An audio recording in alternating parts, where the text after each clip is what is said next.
মারো তবে আমি আল্লাহ তাআলা তোমার, আর যদি না করো নাফরমানি করো আমি আল্লাহ তাআলা তোমার ধরাছোঁয়ার বাইরে চলে যাব। কি বলে ঠিক না বেঠিক? এজন্য আল্লাহ তাআলা বলেন আমার তোমার কেউ রবে না, তখন কিন্তু আমি আল্লাহ তাআলা রব। কুল্লু মান আলাইহা ফান, এই দুনিয়ার জমিনে সব কিছু বিনষ্ট, শুধু নষ্ট হচ্ছে আমি আল্লাহ তাআলা। কি বলে ঠিক না বেঠিক? সব ধ্বংসযোগ্য, সব ধ্বংস হয়ে যাবে, হবে না? এই দুনিয়া একদিন ধ্বংস হয়ে যাবে, শুধু থাকবে কে? আল্লাহ। আল্লাহ তাআলা হযরত আলাইহিস সালাতু ওয়াস সালাম সকলের জান কবজ করে নেবেন। ইসরাফিল আলাইহিস সালাতু ওয়াস সালাম যখন নাকি শিকায় ফুঁক দিবেন, সমস্ত দুনিয়া পাহাড়গুলো, বাড়ি ঘরগুলো, নদী নালাগুলো, যা সমস্ত কিছু তোলা উঠতে থাকবে, সব ধ্বংস হয়ে যাবে। সমস্ত ফেরেশতাদের ইন্তেকাল হয়ে যাবে, সমস্ত জিনদের ইন্তেকাল হয়ে যাবে, সমস্ত মানুষের ইন্তেকাল হয়ে যাবে, শুধু থাকবে আল্লাহ। আজরাইল আলাইহিস সালাতু ওয়াস সালাম, আজরাইল আলাইহিস সালাতু ওয়াস সালামকে জিজ্ঞেস করা হবে, আজরাইল মালাকুল মউত, এই দুনিয়ার জমিনে কেউ কি বেঁচে আছে কিনা? আজরাইল আলাইহিস সালাতু ওয়াস সালাম বলবে, আল্লাহ এই দুনিয়ার জমিনে আপনি আর আমি ছাড়া কেউ বেঁচে নাই। আল্লাহ তাআলা বলেন, আজরাইল এখন তুমি নিজে মরো, তুমি নিজে নিজে মরো। এখন আজরাইল বিপদে পড়ে যাবে। জিন্দেগি বড় কত মানুষ মারলাম, সারা জিন্দেগিতে কত জিন মারলাম, ফেরেশতা মারলাম, যদি আমি জানতে পারতাম যে আমার নিজের জান নিজেকে কবজ করতে হবে, তাহলে আমি এই কাজ কখনো নিতাম না।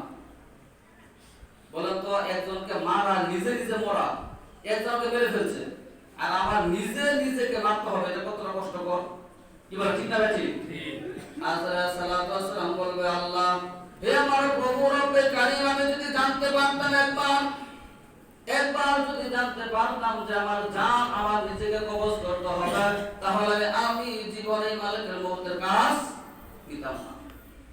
এজন্য মৃত্যুর যন্ত্রণা ভয়ঙ্কর পাপী বান্দাদের জন্য। কি বলে ঠিক না বেঠিক? আল্লাহ আমাদেরকে সমস্ত কথার উপর বুঝার আমল ও তৌফিক দান করুন, আমিন। আমিন। আমরা তো মনে করি যে আমরা দুনিয়ায় আসছি আর যাব না, আসছি আর যাব না। এটা বুঝে আসলো যখন আপনার ইন্তেকাল হবে তখন। কি বলে ঠিক না বেঠিক? এখন যতই আপনাকে বুঝাই না কেন, যতই আপনার বুঝাই না কেন, আপনার যে নফস শয়তান আছে আপনার অন্তরের ভিতরে আছে, সে আপনাকে বোঝাবে কি হুজুর বলতেছে বলো, হুজুর তো বলবেই, হুজুর তো বলবে, হুজুরের কথা হুজুর বলে যাচ্ছে, বলে যা তোর তো তুই চলে যা। এজন্য একটু খেয়াল করে শুনবেন, বুঝবেন, কোরআন হাদিস লাগাতার করবেন, আল্লাহর জিকির কলবে ঢুকাইবেন, আল্লাহর হুকুম পালন করার চেষ্টা করো। কখন কার ইন্তেকাল হয়ে যাবে বুঝে আসবে না। আমাদের বয়স হয়ে গেছে, আমরা এখনো দাড়ি রাখি না, বয়স হয়ে গেছে, এখন আমরা কিভাবে সুন্নত তরিকা সেটা আমরা জানি না। ঠিক না ভাই? ঠিক। খাবারের সুন্নত কি জানি না, মসজিদে ঢোকার সুন্নত জানি না, পোশাক আশাকের সুন্নত জানি না, আদব জানি না, কথা বলার আদব জানি না, যারা যা ইচ্ছা তাই রাখতেছে, যেভাবে ইচ্ছা সেভাবেই রাখতেছে, কোনো আদব আমাদের নাই, কোনো ভদ্রতা নাই, কোনো সুন্নত আমাদের ভিতরে। ইন্তেকাল করার পরে আমি হিন্দু না মুসলিম সেটাও জানবে না। কি বলে ঠিক না ভাই? ঠিক। আমাদের অনেক মানুষ আছে সমাজের ভিতরে, প্যান্ট শার্ট পরে জায়গায় অপরিচিত জায়গায় যদি ইন্তেকাল করে, সেখানে কি হবে আপনার? আপনার প্যান্ট শার্ট পরে ক্লিন শেভ করা, আপনার প্যান্ট শার্ট পরে ক্লিন শেভ করা, আপনি হিন্দু না মুসলিম বোঝা যাবে? বোঝা যাবে? এর জন্য আল্লাহ রাসূলের আদর্শকে গ্রহণ করে এখনো সময় আছে। আল্লাহ তাআলা বলেন, কুল্লু নাফসিন যায়কাতুল মউত, কখন কে মারা যাইবা, কখন কে ইন্তেকাল করবা কেউ কিন্তু জানো না, মৃত্যু কিন্তু অবশ্যই করতে হবে তোমার। কি বলে ঠিক না ভাই? ঠিক। এর জন্য যে মরণকে বেশি বেশি স্মরণ করে সে কখনো ভুল পথে যেতে পারে না। আল্লাহ তাআলা আমাদেরকে এই আয়াতের উপর আমল করার তৌফিক দান করুন, আমিন। আমিন। আমরা কি মৃত্যু থেকে বাঁচতে পারবো? কেউ কি বলে বাঁচতে পারবো? এই কথাটা মুখে মুখে বলেছি, অন্তরকালে কিন্তু আমরা বিশ্বাস করি না। অতটা যদি করতাম তাহলে আমাদের এই পাপ কাজ থেকে আল্লাহ তাআলা আমাদের দূরে থাকতাম, আমার পাপ কাজ থেকে দূরে। কি বলে ঠিক না ভাই? ঠিক। ঠিক না ভাই? ঠিক।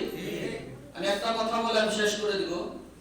মানুষ যে আসে কথা আগেই বলতাম, কিন্তু সকালে আসেন না বলে বলতেছি না। আমাদের মসজিদে মক্তব হয় না, মক্তব পড়ানো হয় না, হয় কি হয় না? ডাক্তার হয়, সকালবেলা ডাক দেয় না, কাতরা উত্তরপাড়া কেন্দ্রে যায় মসজিদে সকল ছাত্র ছাত্রীরা, তোমরা মসজিদে চলে আসো, কোরআন শিক্ষার জন্য কি করো, মসজিদে চলে আসো। আবার বলা সম্মান মা বোনেরা, আপনার ছেলে মেয়েদেরকে কোরআন শিক্ষার জন্য মসজিদে পাঠিয়ে দিন। প্রতিদিন ডাক দেওয়া হয়, প্রতিদিন ডাক দেওয়া হয়, কিন্তু